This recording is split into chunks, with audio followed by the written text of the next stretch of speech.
Lalu ada Abdullah bin Mas'ud radhiyallahu anhu masuk ke rumah Nabi SAW dan sempat memegang tubuh Nabi SAW dan kaget dengan panasnya, demamnya luar biasa. Gitu. Apa kata Nabi SAW? Qala in syi'ti sabarti walakil jannah. Maksudnya dia minta saat itu didoakan langsung sembuh pada saat itu hilang. Tidak melalui prosesnya gitu. Kata Nabi SAW, kalau kau mau bersabar, sabar artinya nikmati prosesnya. Tetap kau berikhtiar berobat segala macam, tapi tidak spontan, bukan yang instan gitu ya. Maka kau akan masuk ke dalam surga. وَقُلْ رَبِّ زِدْنِي عِلْمًا. Berlipat-lipat ganda. Ayat 7-nya, وَالَّذِينَ آمَنُوا وَعَمِلُوا الصَّالِحَاتِ لَنُكَفِّرَنَّ عَنْهُمْ سَيِّئَاتِهِمْ وَلَنَجْزِيَنَّهُمْ أَحْسَنَ الَّذِي كَانُوا يَعْمَلُونَ. Dan orang-orang yang beriman dan beramal saleh, benar-benar akan kami hapuskan dari mereka dosa-dosa mereka dan benar-benar akan kami beri mereka balasan yang lebih baik dari apa yang mereka kerjakan. Nabi SAW mengingatkan kepada kita teman-teman sekalian, kalau cobaan akan datang bagi orang beriman. Kata beliau dalam hadis yang sahih diriwayatkan Tirmidzi, inna idamal jaza' ma'idamil bala. Besarnya pahala dan balasan itu sesuai dengan besarnya ujian yang datang. Wa inna Allah idza ahabba qauman ibtalahum. Kalau Allah cinta satu kaum, Allah akan menguji mereka. Ya, supaya mereka tidak lalai. Supaya mereka bisa mendapatkan pahala sabar, bukan cuma pahala nikmat saja, syukur gitu kan. Faman radiya falahu ridha. Siapa yang ridha dengan keputusan Allah, dia akan dapat ridhonya Allah. Wa man sakhita falahu sakhat. Siapa yang murka, marah-marah dengan keputusan Allah, maka dia juga akan dapat kemurkaan Allah. Ya. Anda kalau kerja di perusahaan, teman-teman dokter yang menghadiri acara kita, Anda kalau punya akad terikat dengan rumah sakit, Anda mau tidak mau ikuti peraturan atau pemilik rumah sakit atau pemilik perusahaan. Kita suka atau nggak suka peraturan itu, apa boleh buat peraturan, kita harus ikuti. Dan kalau Anda ikuti peraturan, Anda kan dapat fasilitas yang dijanjikan, kan begitu. Jam kerja Anda jam sekian sampai jam sekian, Anda datang, Anda on time. Walaupun kadang-kadang masih ngantuk, mungkin masih ada kegiatan di rumah, Anda tetap lakukan. Anda dapat fasilitas. Tapi Anda, saya nggak mau. Ngapain dia harus taruh peraturan begini dan begitu? Sudah, berarti Anda akan bentrok. Anda akan keluar dari perusahaan tersebut. Kan begitu. Dan juga teman-teman sekalian, apa yang diujikan kepada Anda itu, misalnya penyakit, ya, atau cobaan yang lainnya, sebenarnya itu bentuk hukuman yang Allah segerakan di dunia. Dan itu kebahagiaan buat Anda sebenarnya. Pasti kebahagiaan, karena kalau dibiarkan di akhirat berat sekali teman-teman sekalian. Berat sekali. Pernah ada satu orang sahabat kena penyakit yang menghebohkan kota Madinah. Karena dia kesakitan, teriak-teriak, demamnya tinggi sekali, enggak normal, enggak seperti biasanya gitu. Orang di Madinah belum pernah melihat masalah tersebut, dilaporkan kepada Nabi Shallallahu Alaihi Wasallam. Apa yang terjadi? Nabi SAW datangi rumahnya. Begitu Nabi lihat, Nabi SAW langsung menanyakan kepada dia pertanyaan, apa yang kau berdoa sama Allah? Apa yang kau minta? Dia bilang, ya Rasulullah, saya minta agar kalau seandainya ada hukuman yang Allah akan hukum saya di akhirat, nanti Allah segerakan di dunia. Jadi kalau saya punya dosa-dosa dunia, akan dihukum di akhirat, biarkan Allah hukum saya sekarang. Kata Nabi SAW, Maha Suci Allah, kau tidak akan mampu melaluinya. Kenapa kau tidak baca Rabbana atina fid dunya hasanah? Ya Allah, berikan kami semua kebaikan, yang terbaik di dunia. Wa fil akhirati hasanah, dan yang terbaik di akhirat. Wa qina adzabannar, selamatkan kami dari api neraka. Jangan minta dihukum oleh Allah. Allah Subhanahu wa taala. Cukup. Kalau Allah sudah datangkan itu sudah cukup berat buat kita. Lalui dan jangan berkeluh kesah, kembali berbicara dan konsultasi beda dengan curhat. Teman-teman perlu pahami.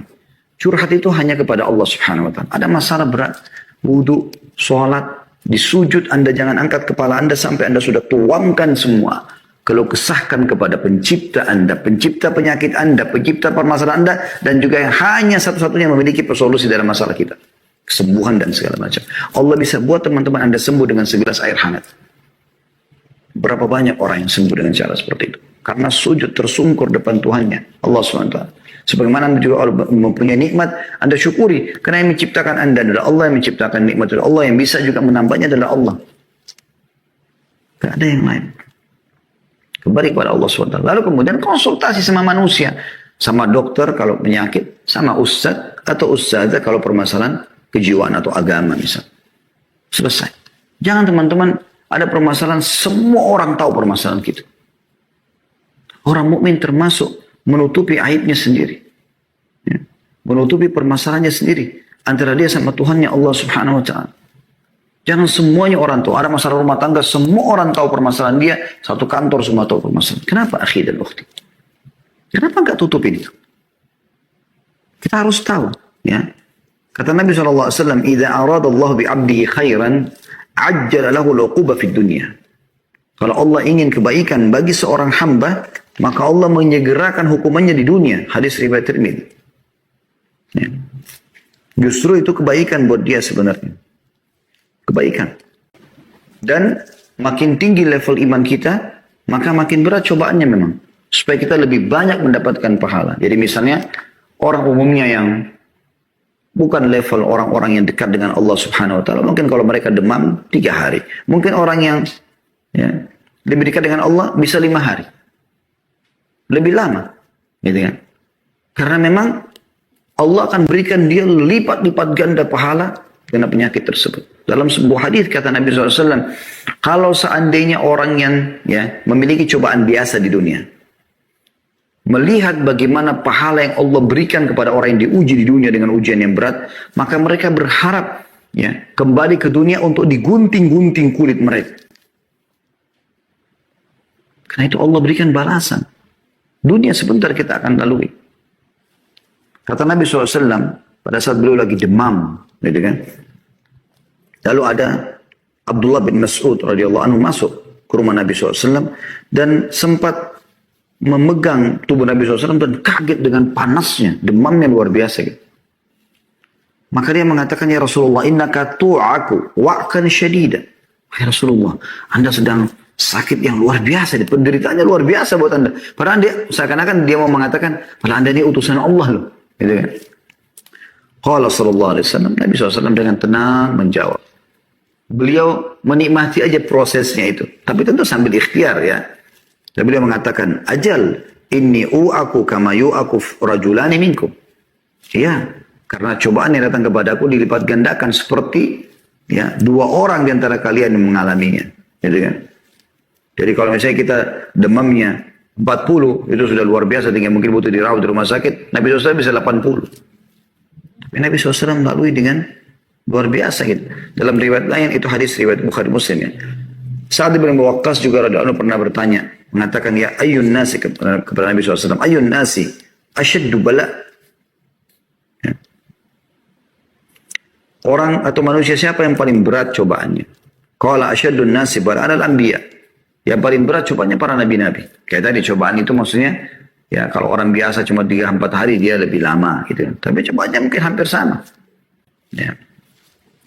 Thummal amthalu fal amthal. Lalu kemudian yang setelahnya juga yang setelahnya. Yubtala ar-rajulu ala hasba dinihi. Seseorang akan diuji sesuai dengan bagusnya agamanya. Fa in kana dinuhu sulban ishtadda bala'u. Kalau agamanya kuat, maka akan berat juga cobaannya. Tapi cobaan sini perlu digarisbawahi ya. Cobaan yang sifatnya memang umum. Kayak tadi saya kasih contoh. Orang demam, orang biasa 3 hari. Dia mungkin 5 hari. Orang flu mungkin 3 hari. Dia 5 hari. Begitu. Lebih lama sedikit waktunya. Bukan berarti, oh kalau orang beriman berarti nanti dia akan tabrakan. Dia akan begini. Tidak. Karena ada sifatnya cobaan yang datang. Bencana itu karena dosa seseorang. Itu tidak menimpa orang beriman. Gitu kan? Yang menimpa Nabi SAW, para sahabat, demam, ya, flu, gitu kan. Fitnah orang, itu biasa, umum. Semua orang kena begitu. Tapi lebih berat sedikit bagi mereka. Karena memang Allah SWT ingin berikan derajat-derajat yang tinggi di surga. Ada derajat di surga teman-teman tidak bisa kita jangkau kecuali dengan 100 tahun sholat malam, 100 tahun puasa, 100 tahun sedekah, 100 tahun doa, 100 tahun bagi sama orang tua, 100 sholat silaturahim. Tapi kita nggak bisa lakukan. Mungkin umur kita cuma 60. Cuma Allah mau sampaikan kita di sana. Allah uji Anda dengan penyakit 10 tahun.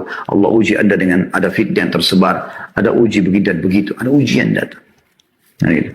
Tapi kalau yang sifatnya bencana, ya, banjir, longsor, tsunami, apalah mungkin penyakit yang kronis yang memang bahkan dia mati su'ul khatimah, itu tidak akan kena orang-orang beriman. Bukan masuk dalam hadis ini ya. Jadi cobaan yang umum orang tertimpa gitu. Kata Nabi SAW selanjutnya, wa in kana fi dini riqqatun ubtudiya ala hasabi dinihi.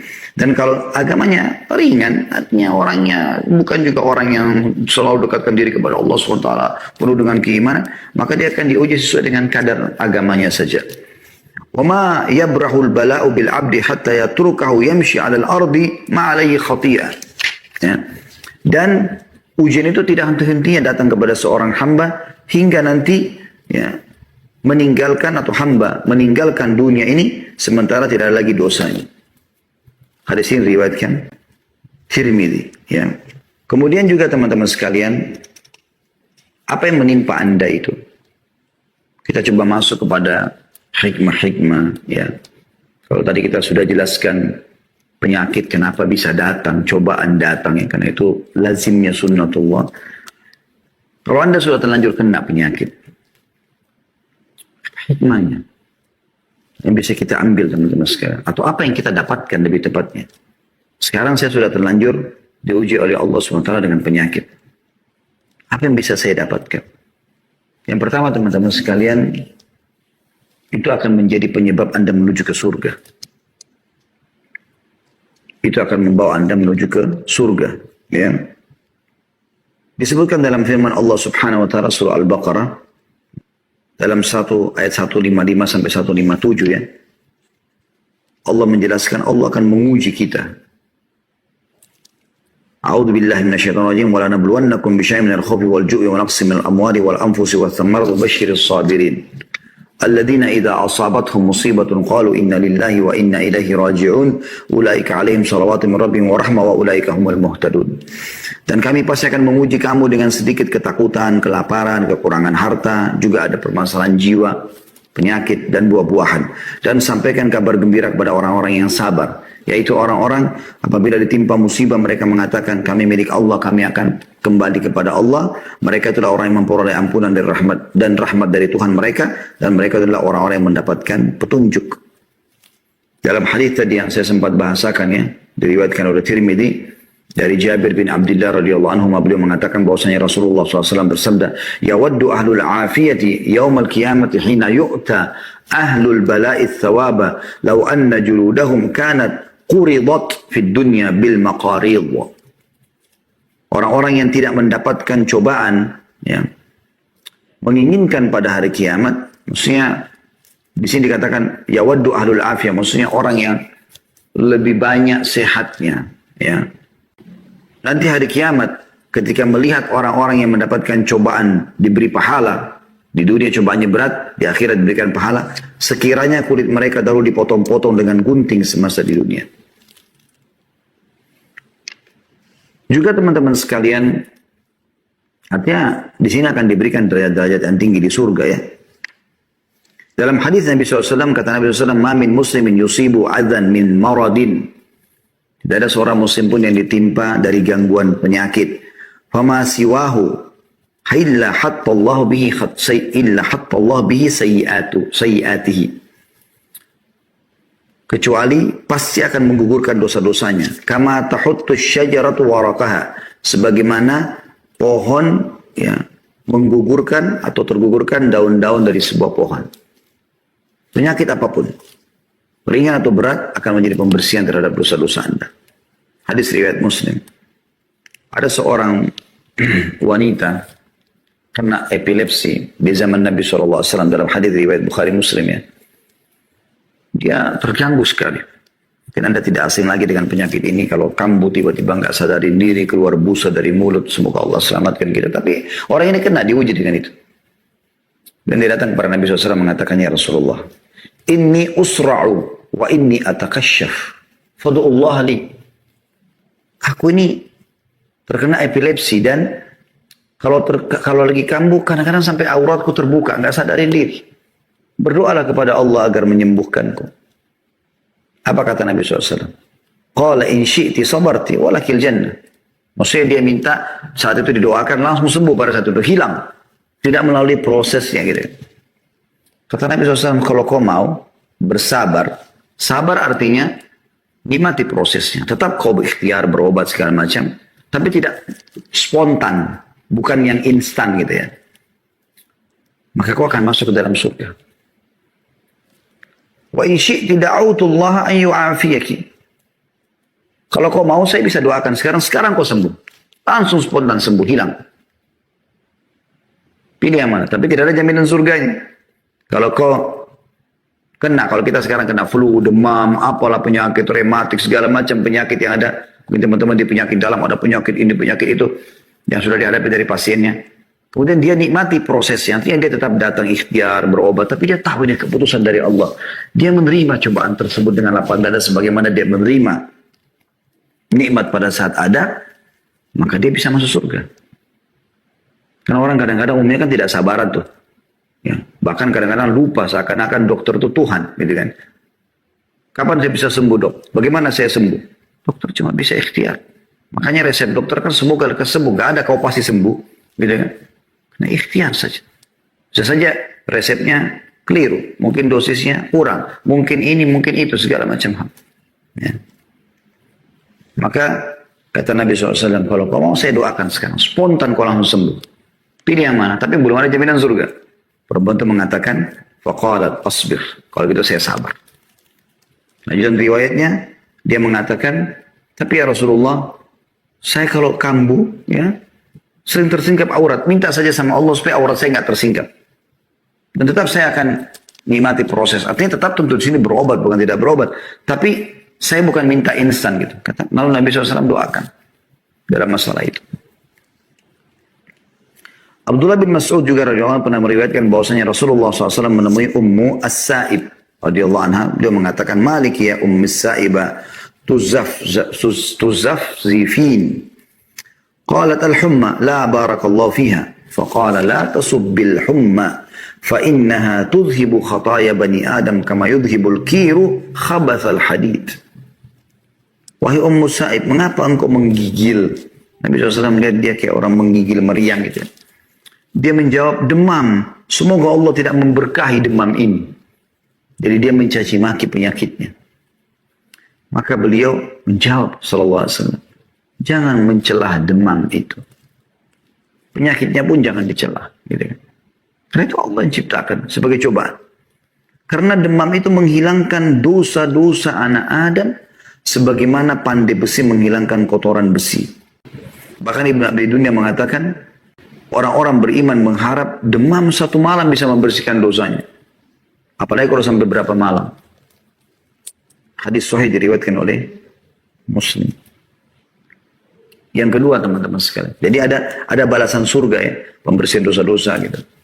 Jadi Anda kalau kedatangan penyakit, fahami. Ini ada sesuatu pesan ilahi di situ.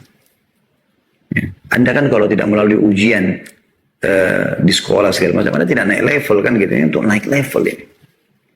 Naik level dan Allah pastikan fa inna ma'al usri yusra. Di setiap ujian ada kemudahan. Yang kedua teman-teman sekalian, dengan penyakit yang akhirnya menghalangi Anda banyak beraktivitas seperti mencari nafkah, seperti ibadah, ya. Mungkin juga sholat yang berubah, yang tadinya bisa berdiri sekarang tinggal duduk, mungkin tadinya bisa ke masjid sekarang sudah tinggal di rumah misalnya ya. Mungkin tadinya bisa leluasa gerak-gerik badannya sekarang stroke misalnya. Contoh. Itu akan tetap menjadi pahala yang besar asal dengan syarat. Ini penting teman-teman sekalian. Pada saat Anda sehat, Anda maksimalkan ibadah. Itu penting. Anda maksimalkan ibadah. Dengarkan sabda Nabi SAW melalui Abu Musa al-Asy'ari radhiyallahu anhu. Idza marida al-'abdu aw safara kutiba lahu mithlu ma kana ya'malu muqiman sahihan. Yang artinya, hadis ini sahih riwayat Bukhari, jika seorang hamba sakit atau dalam perjalanan musafir, maka Allah akan mencatat pahala untuknya sebagaimana ia beramal saat bermukim lagi sehat. Jadi misalnya gini, Anda lagi sehat sekarang, kayak hari ini hari Senin, Anda puasa Senin, hari Kamis Anda puasa Kamis, Ayyamul Bid Anda puasa Ayyamul Bid, Anda biasa keluar cari nafkah ke sana sini misalnya, Anda biasa haji dan umroh, ya, Anda biasa sholat di masjid, aktivitas banyak. Sekarang Anda sakit, Anda tidak bisa buat itu. Atau Anda musafir, terhalang Anda untuk bisa melakukan aktivitas seperti Anda berada di kota atau di negara Anda sendiri. Maka Allah akan catatkan pahala yang tetap berjalan walaupun Anda tidak kerjakan. Misalnya Anda lagi safar, Anda tidak puasa Senin Kamis. Tetap jalan pahala puasa Senin Kamisnya. Anda biasa ke masjid, sekarang Anda musafir, mungkin ke negara yang jarang masjid atau jaraknya jauh. Atau musafir biar ada masjid juga boleh Anda sholat di kamar hotel. Karena Anda musafir tetap dapat pahala ke masjidnya. Terus begitu. Semua ibadah-ibadah yang bisa kita kerjakan di masa kita, di sini kata Nabi SAW, sahihan, mukiman sahihan. Dia seperti orang yang mukim yang sehat. Berarti memang di saat kita lagi sehat itu maksimalkan ibadah. Karena akan dicatat pada saat kita sedang sakit sebagai amal yang berjalan terus. Saya pernah temui subhanallah teman ayah saya sudah meninggal rahimahullah di kota Makassar waktu itu. Beliau diketeter di rumah. Kadang-kadang ayah saya rahimahullah, ayah juga sudah meninggal beberapa bulan yang lalu. Semoga Allah rahmati beliau. Waktu itu saya sering kalau ke Makassar diajak sama beliau keliling ke teman-teman beliau, si fulan. Yang sudah meninggal orang ini kebetulan. Saya datang ke sana lalu sambil ngobrol. Saya kebanyakan cuma dia mendengarkan orang yang lebih tua ini berbicara. Saya coba ambil hikmahnya. Saya jadi pelajar walaupun kadang-kadang apa yang dibicarakan mungkin saya sudah tahu, tapi saya tetap coba renungin, ambil pelajaran. Ya, tidak usah kita merasa diri lebih tahu gitu kan.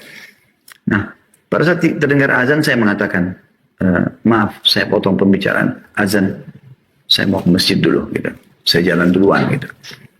Maka mereka izinkan saya pun duluan ke masjid. Nah kebetulan selesai sholat saya balik. Dan dia kan tidak bisa ke masjid. Orang ini kena lagi diketeter dan beliau sholat di atas ranjang gitu kan. Terus dia bilang sama saya kata-kata, saya merasa ini kayak Allah yang peringatkan tapi melalui lisan orang. Dia mengatakan, nak dulu waktu saya masih muda seperti kamu, saya tidak pernah tinggalkan masjid. Dan saya sekarang berharap kalau seandainya masih bisa Allah berikan kesempatan itu. Saya tiba-tiba berpikir, subhanallah, iya ya, kenapa saya harus tunggu sakit kemudian baru nanti menyesal tidak bisa ke masjid lagi. Dan orang ini karena rutin mengerjakan sholat dulu, walaupun dia keteter sekarang, tidak bisa ke masjid, Allah berikan dia pahala ke masjid. Karena dia sudah kerjakan sebagaimana hadis ini. Yang ketiga teman-teman, harus yakin bahwasanya di setiap penghujung sebuah cobaan ada penyelesaian. Allah SWT memastikan itu. 2 kali Allah ulangi dalam surah Asy-Syarh. Ya, ayat 5 sampai ayat 6. A'udzubillahi minasyaitonir rajim. Fa inna ma'al usri yusra. Di setiap kesulitan ada kemudahan. Lalu Allah ulangi lagi dengan harfut ta'kid. 2 kali Allah gunakan. Inna. Fa inna ma'al usri yusra. Inna ini dalam bahasa Arab namanya harfut ta'kid. Memastikan pasti benar. Fa inna ma'al usri yusra. Di setiap kesulitan akan ada kemudahan. Lalu Allah ulangi. Inna ma'al usri yusra. Pakai lagi harfut ta'kid. Sesuatu yang memastikan. Pasti di setiap kesulitan ada kemudahan. Nah hanya teman-teman sekalian. Di sini siapa yang mau melalui itu dengan mendapatkan banyak pahala dengan orang yang melaluinya dan berakhir juga tanpa ada pahala. Kata Umar radhiyallahu anhu, kalau datang kepadamu sebuah cobaan, maka keadaannya cuma 2. Kamu terima itu dengan tulus sebagai cobaan dari Allah. Kamu ridho dengan keputusannya Allah, gitu kan? Maka kau akan dapat pahala. Kau akan mudah melaluinya. Kau juga akan dapat solusinya. Orang kalau terima, oh ya Allah lagi uji saya. Alhamdulillah. Mudah-mudahan jadi pembersihan dosa saya. Mudah-mudahan saya bisa dapat derajat yang tinggi di surga karena ini. Ada amal-amal mungkin yang belum saya bisa kerjakan. Ya, ada orang yang lebih berat cobaannya dari saya. Dia coba ya menerima itu dengan kesabaran. Dengan sabar memang harus begitu kan. Gitu kan. Dan tidak mungkin kita bisa dapat pahala sabar kecuali dengan cobaan kan begitu. Nah, maka dia mudah melaluinya. Dan dia yakin dengan dia makin sabar maka akan makin besar pahalanya. Toh juga di ujungnya inna ma'al usri yusra. Ada yusranya. Usr keberatan atau sesuatu yang berat ya. Cobaan. Dan yusra adalah kemudahan. Atau kata Umar, kau tidak menerimanya. Sakit, ribut, flu. Sudah seperti terjadi kiamat. Baru cobaan sedikit sudah luar biasa. Karena ada orang datang gitu di masa pengajian dulu sebelum pandemi. Datang kepada saya. Seakan-akan sudah masalah besar. Padahal sebenarnya saya melihat masalah kecil. Masalahnya orang ini kecil sekali gitu. Hanya karena terlilit utang sama si fulan berapa saya dikejar-kejar. Hanya karena dia sakit. Kemudian dokternya dia belum bisa operasi karena belum ada duit. Hanya masalah kecil sebenarnya. Bukan masalah besar gitu. Bisa dia laluin itu. Bukan tidak bisa. Dan Nabi SAW mengatakan Allah tidak akan menguji hamba di atas kemampuannya. Allah juga mengatakan dalam Al-Quran la yukallifullahu nafsan illa usaha. Allah tidak akan uji di atas kemampuan seseorang. Kata Umar radhiyallahu anhu, kalau kau tidak terima cobaan tersebut, toh juga akan datang kepada kamu kalau lagi sakit misalnya, maka kau akan mendapatkan dosa karena kau seakan-akan memprotes Allah. Kau sulit melaluinya. Misalnya sebulan Allah tentukan penyakitnya ini. Dia lalui dengan keluh kesah. Dia repot melaluinya. Beda dengan tadi orang mukmin yang bisa menerimanya. Dan kau tidak akan menemukan jalan keluarnya. Akan jadi masalah buat kamu. Karena mungkin dalam keluh kesah itu ada penyakit. Ada masalah dosa baru yang membuat Allah memperpanjang permasalahan dia. Atau menjadikan masalah buat dia. Ya. Jadi harus memahami masalahnya.